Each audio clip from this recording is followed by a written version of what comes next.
Hey there, nerd fighters!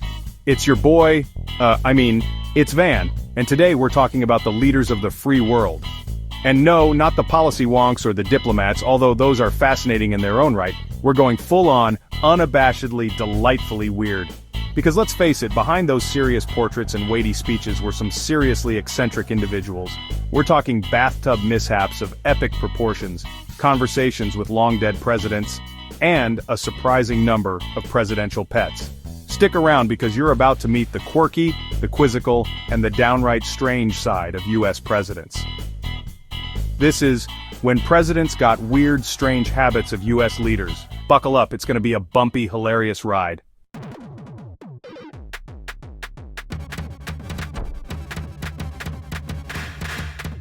Let's kick things off with William Howard Taft, a man who, let's just say, had a complicated relationship with bathtubs. Picture this, it's 1910, Taft is president, and he's just gotten stuck in the White House bathtub. Now, I know what you're thinking.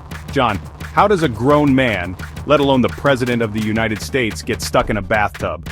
It's a valid question, and the answer, my friends, is both hilarious and a testament to Taft's, shall we say, robust physique.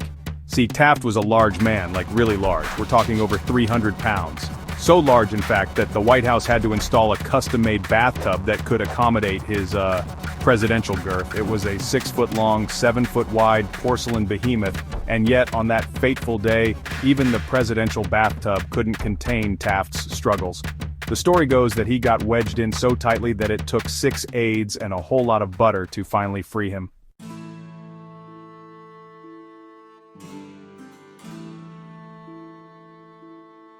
The bathtub incident wasn't Taft's only brush with the absurd. This was a man who loved his creature comforts, so much so that he brought his pet cow, Pauline Wayne, to the White House lawn for daily grazing sessions. And don't even get me started on his love affair with cars. Taft was the first president to own a car, a luxurious Pierce Arrow, and he loved to cruise around Washington, D.C., no doubt turning heads with every presidential joyride. But perhaps the most intriguing twist in Taft's story came after his presidency. Remember that whole robust physique thing? Well, it turns out those extra pounds weren't so great for his health. So Taft embarked on a weight loss journey, shedding a significant amount of weight and going on to become the only president to also serve as Chief Justice of the Supreme Court. Talk about a career change. And just to add one more layer of intrigue, Taft is buried in Arlington Cemetery, the only president buried there with his wife.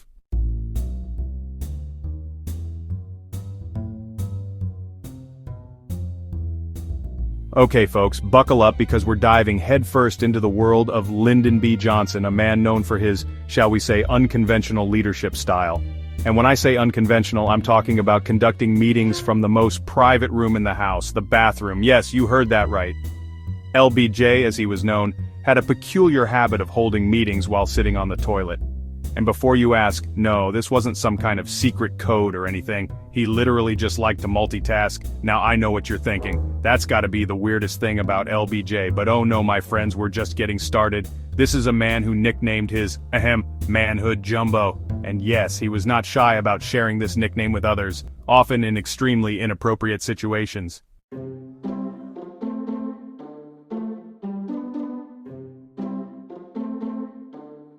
As if bathroom meetings and anatomical nicknames weren't enough, LBJ also had a penchant for pranks. And not just your average run-of-the-mill pranks. We're talking elaborate, carefully orchestrated, presidential-level pranks. One of his most infamous involved his amphicar, a car that could also function as a boat. Now, LBJ loved showing off his amphicar, often taking unsuspecting passengers for a spin around his ranch. But here's the kicker.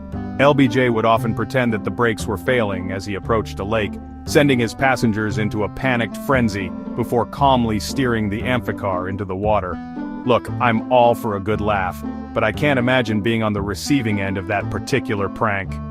It just goes to show you never knew what to expect with LBJ. He was a man of contradictions, a master of both politics and pranks, a president who could make you laugh one minute and leave you completely bewildered the next.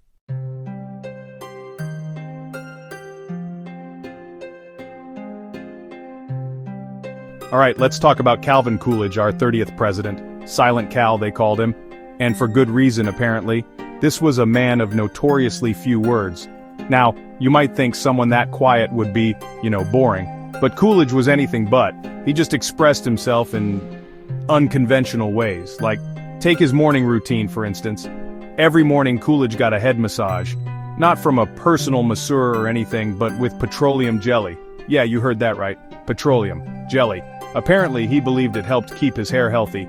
I have no idea if that's true, but you have to admire his commitment to, unconventional grooming techniques. And then there's the story of the electric buzzer. See, Coolidge loved to prank people. He'd hide a buzzer under his desk in the Oval Office, and then, when unsuspecting staff members came in, he'd press the button and, scare the living daylights out of them, I guess. I guess it's kind of funny, maybe? It's definitely a different leadership style than we're used to, that's for sure. But hey, at least he wasn't starting any wars, right?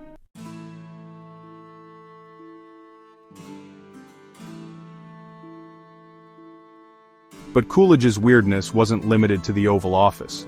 He also had a strange fascination with animals. Who could forget the time he received a raccoon as a gift? Instead of, giving it to a zoo or something, Coolidge decided to keep it as a pet. He even gave it a name, Rebecca, and it gets weirder. Coolidge would walk Rebecca around the White House grounds on a leash.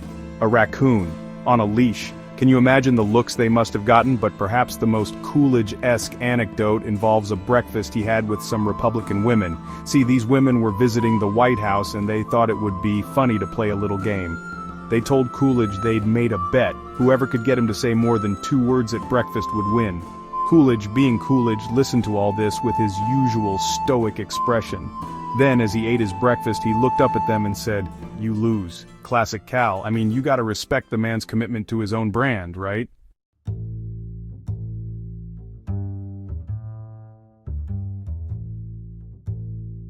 Richard Nixon. Now there's a name that conjures up, a lot of things. Watergate, obviously. Checkers, the dog. But did you know that Nixon was also a pretty weird dude, like talking to portraits weird? Yes, you heard me right. According to some accounts, Nixon would regularly hold conversations with a portrait of Abraham Lincoln in the White House. Not just like casual chats, either. Apparently he'd ask Lincoln for advice on policy decisions, international relations, you name it. And look, I get it. He got us out of Vietnam. Being president is a tough job. You have to make impossible decisions, deal with constant scrutiny, and basically carry the weight of the world on your shoulders. Sometimes you just need someone to talk to. But maybe, and I'm just spitballing here, maybe a painting isn't the best choice for a confidant. I'm no therapist, but it seems like that might be a sign of, something. But hey, what do I know? I'm just a guy on the internet talking about presidents and their weird habits.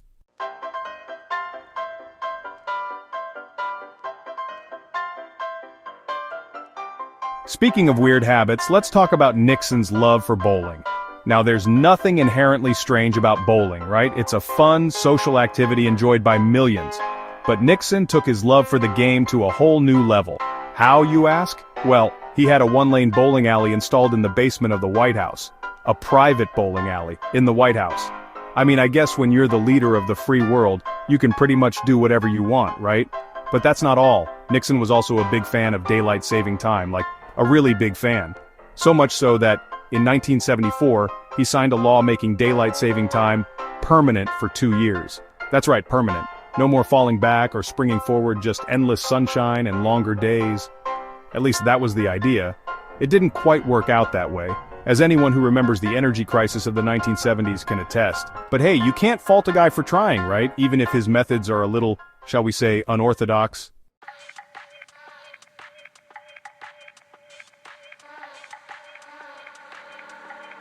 John Quincy Adams, son of John Adams, the second president.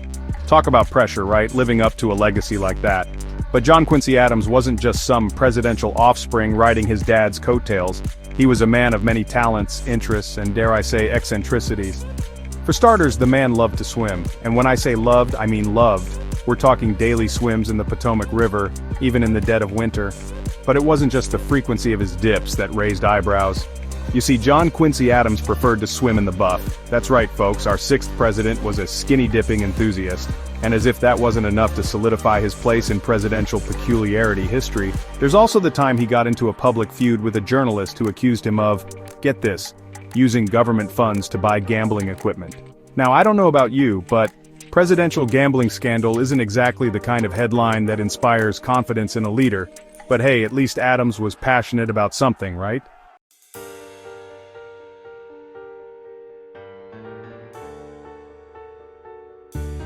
But John Quincy Adams's quirks weren't limited to his personal life.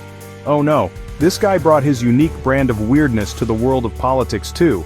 Take for instance the time he essentially blackmailed a journalist into retracting a story about him. See, this journalist had published an article accusing Adams of some shady political dealings. Adams, being Adams, wasn't about to let that slide. So he threatened to release embarrassing personal information about the journalist unless he retracted the story. I mean, talk about fighting fire with fire, right? And the crazy part is, it worked.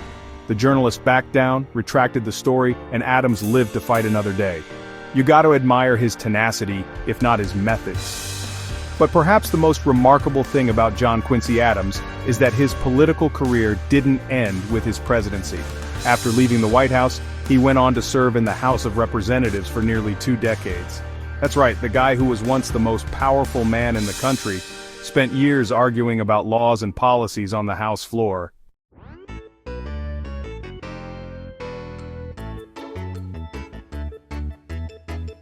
So, we've talked about presidents who were really into skinny dipping and others who thought bringing a raccoon to state dinners was a good idea.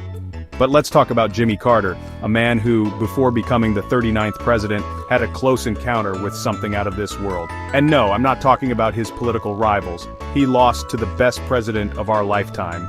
Anyway, it was 1969, and Carter, then the governor of Georgia, was about to give a speech. But just before he could launch into a rousing address about, I don't know, peanut subsidies or something, he was a peanut farmer after all, a strange object appeared in the sky.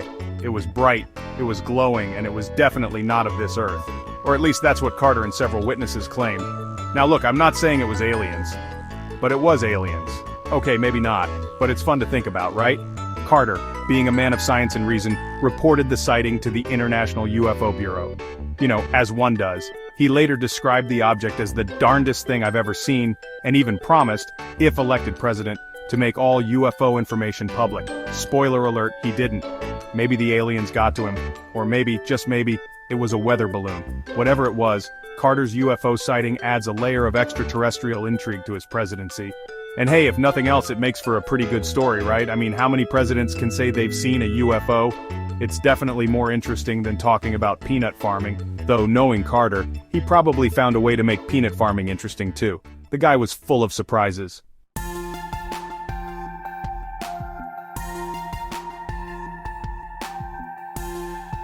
So, we know Jimmy Carter saw a UFO, which is already pretty cool.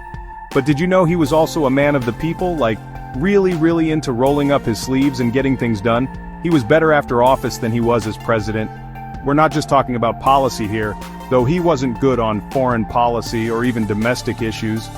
No, Carter was all about that hands-on life for the rural Americans. Like, imagine being a White House staffer and walking in on the President of the United States doing his own laundry. Or fixing a leaky faucet.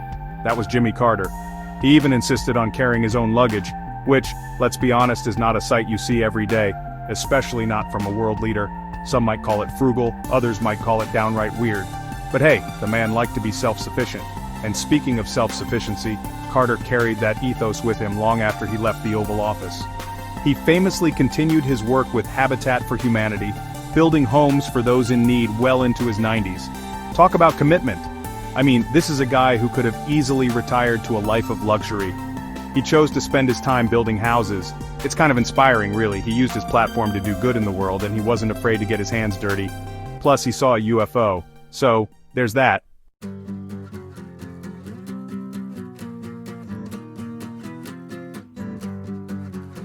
Alright, let's talk about Thomas Jefferson, the dude on the nickel, the author of the Declaration of Independence, and, as it turns out, a bit of an eccentric dude. I mean, founding father, sure, but also a man who loved his fossils, his slippers, and, for some reason, shaking hands instead of bowing. Seriously, the handshake? That was Jefferson. See, back in the day, bowing was the way to greet someone important. But Jefferson, being Jefferson, thought it was a load of monarchical hogwash. He preferred a good, firm handshake, a symbol of equality and all that. Of course, this being the 18th century, some people probably thought he was a bit odd, but hey, he was onto something. And speaking of onto something, Jefferson was obsessed with fossils, like seriously obsessed. He had a whole collection of them at his beloved Monticello, his plantation home in Virginia. Mastodon, bones, giant sloths, you name it, Jefferson probably had it. He even believed that giant creatures still roamed the unexplored American West. Spoiler alert, they didn't. But hey, a founding father can dream, right? And when he wasn't busy digging up fossils or revolutionizing greetings, Jefferson could be found wandering around Monticello in his slippers. Yes, slippers. Apparently the man valued comfort above all else, even when it came to matters of state. There are even accounts of him receiving guests while wearing his pajamas. Now that's a power move.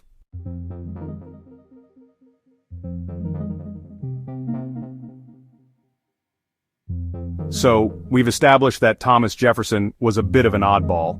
But, let's not forget, this was also the man who penned the Declaration of Independence, a document that literally changed the world. I mean, talk about a writing prompt, right? Write a document declaring independence from the most powerful empire on earth. No pressure, and yet, Jefferson managed to craft a document that is both beautifully written and profoundly He argued for equality, for liberty, for the pursuit of happiness.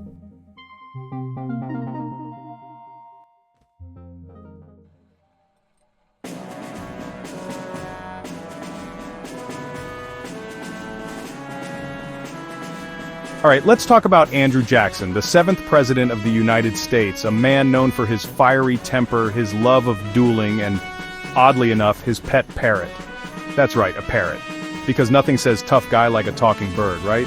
But Jackson wasn't your average president. He was a frontiersman, a war hero, and a man who wasn't afraid to throw down, both literally and figuratively. He fought in duels, a lot of duels, like over 100 duels by some accounts. Most of them were fought to defend his wife's honor, which, okay, points for chivalry, I guess. But it also speaks to Jackson's hair-trigger temper. This was a man who didn't back down from a fight, even if it meant risking his life over a perceived insult. And when he wasn't dueling, Jackson could be found at the White House with his pet parrot, Paul. Now, Paul wasn't your average parrot. He had a bit of a potty mouth, reportedly learning a string of curse words from the sailors who brought him to America. And legend has it that Paul was so distraught at Jackson's funeral that he had to be removed for swearing uncontrollably. I mean, can you imagine the headlines? President's parrot disrupts funeral with obscene tirade. It would have been glorious. But even without the swearing parrot, Jackson's life was anything but dull.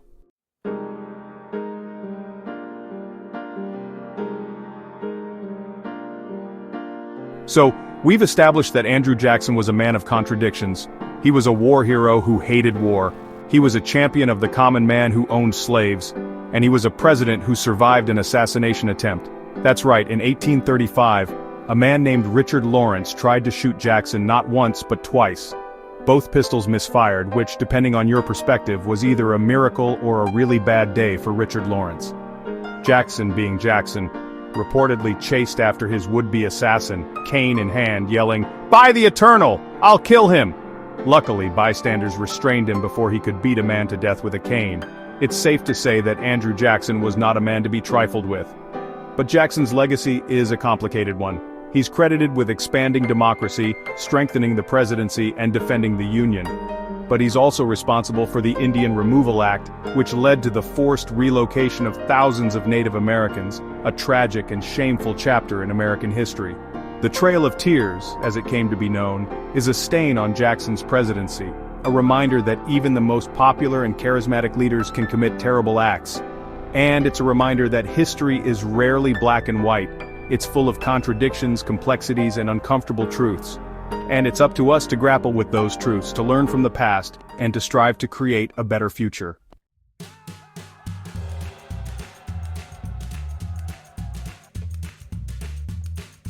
So we've talked about presidents with strange habits, presidents with odd routines, presidents who collect fossils and talk to portraits.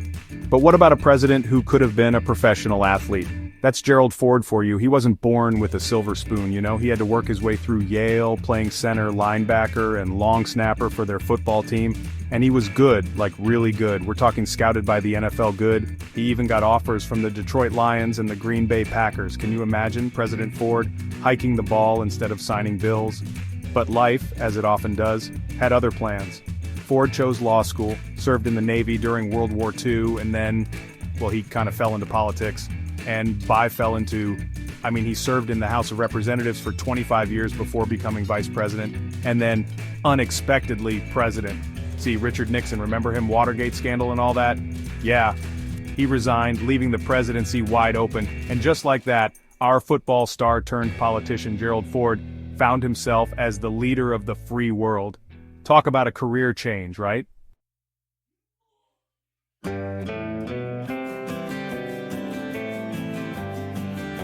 The guy was known for tripping, bumping into things, taking a few tumbles down the stairs of Air Force One.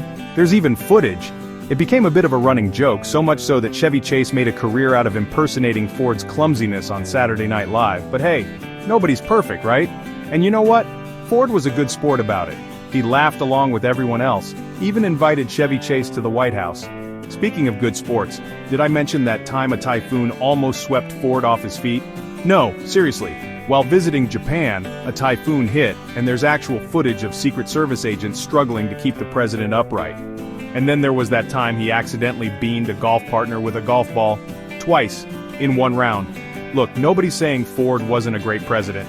He pardoned Nixon, helped heal the nation after Watergate, and navigated a pretty complicated political landscape. But he also had this wonderfully human, relatable side. He was the president who could laugh at himself, the guy who wasn't afraid to show a little vulnerability, even on the world stage. And in a weird way, I think that made him even more presidential. Because let's be honest, who can't relate to tripping up the stairs every now and then? Anyway, that's Gerald Ford for you. Athlete, accidental president, and all-around endearingly clumsy human being.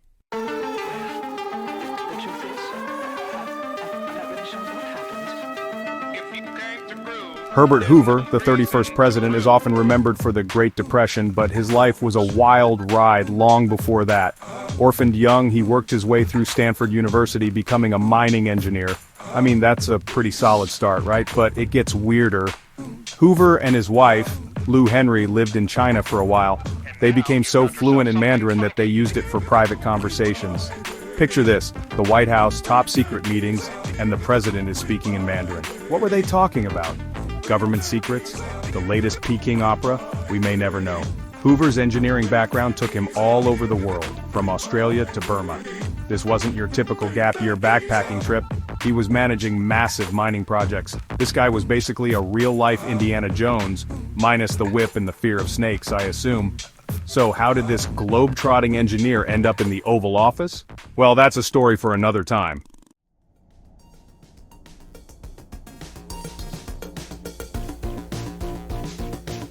Before becoming president, Hoover made a name for himself as a humanitarian. During World War I, he organized food relief efforts for war-torn Belgium. Imagine the logistics of feeding millions in a war zone. It's mind-boggling. This earned him international acclaim and the nickname the Great Humanitarian. But Hoover's humanitarianism wasn't just about grand gestures. He was known for his personal generosity, often quietly helping individuals in need. He once even paid for a former opponent's medical bills. Now that's what I call taking the high road. Hoover's compassion extended beyond humans. He was a dog lover and even had a Belgian shepherd named King Tut. And get this, he allowed King Tut to roam the White House grounds off-leash. Can you imagine the Secret Service trying to explain that to the press? Don't worry folks, the dog's friendly, mostly. So, while history remembers Hoover for the challenges of his presidency, it's important to remember the whole story. The orphan who became an engineer, the global adventurer who spoke Mandarin, the humanitarian who led with compassion. It's a reminder that even presidents are complex individuals with fascinating and sometimes quirky lives.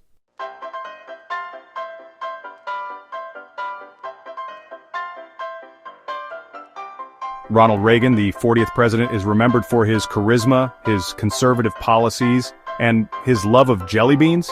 It's true. Reagan was a huge fan of the colorful candies, keeping jars of them in the Oval Office and even on Air Force One. Apparently he favored the licorice flavor, which, I gotta be honest, is a bold choice.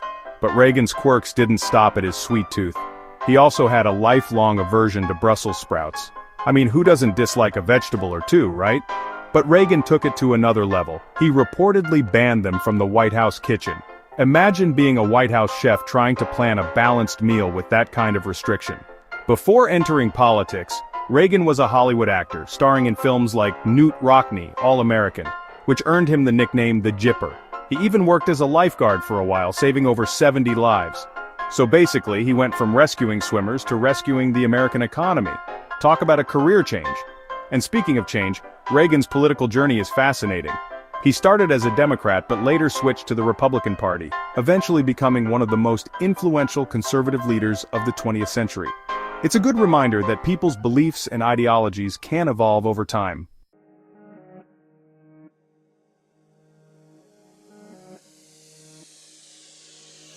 Reagan's path to the presidency wasn't always smooth sailing. He survived an assassination attempt in 1981, showing incredible resilience and strength. He even joked with the surgeons, asking if they were Republicans. Talk about keeping your sense of humor in a crisis. As president, Reagan made history by appointing Sandra Day O'Connor as the first female Supreme Court justice. It was a groundbreaking moment for women in American politics. He also played a pivotal role in ending the Cold War, challenging the Soviet Union with his tear down this wall speech. But even with all the weight of the world on his shoulders, Reagan never lost his sense of humor. He was known for his witty remarks and self-deprecating jokes. He once said, "I'm not worried about the deficit. It's big enough to take care of itself." Classic Reagan. From jelly bean aficionado to Cold War warrior, Ronald Reagan's presidency was anything but ordinary. He left an undeniable mark on American history, reminding us that even with quirks and complexities, one person can make a difference.